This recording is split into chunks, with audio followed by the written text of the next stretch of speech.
just there.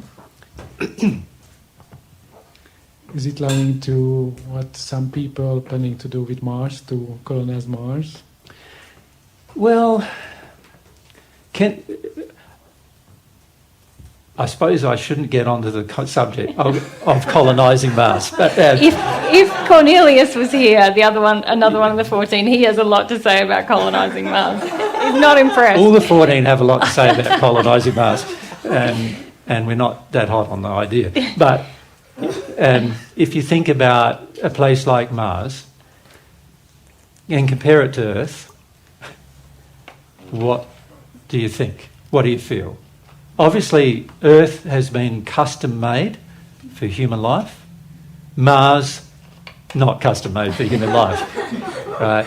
Now, while it is true that we have the capacity and the ability to develop technology to go to places, we also have to start considering the expense on Earth as to what that's causing. So every rocket we fly into space, causes pollution, degradation to this environment, that takes resources from this environment.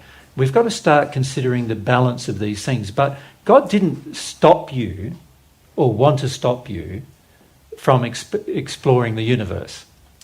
But there are far better ways than creating a rocket. Yeah? When you're a spirit, you can just go to the places. And go to the new place and go to the new place, and you don't need a suit, a space suit, because your spirit body is immune to the effects of the spirit. The physical body has limitations and the spirit body doesn't have them. So your spirit body is able to also go large distances without a spacecraft.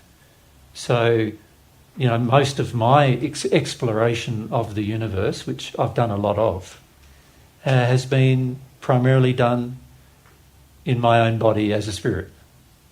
And trust me, it's a lot better and more comfortable than wearing a spacesuit. Right? So I would recommend that you don't wear a spacesuit and you instead use your spirit body to examine those things. But that also gets us down to the question is, what is the real you, which we also need to discuss today, right, as well.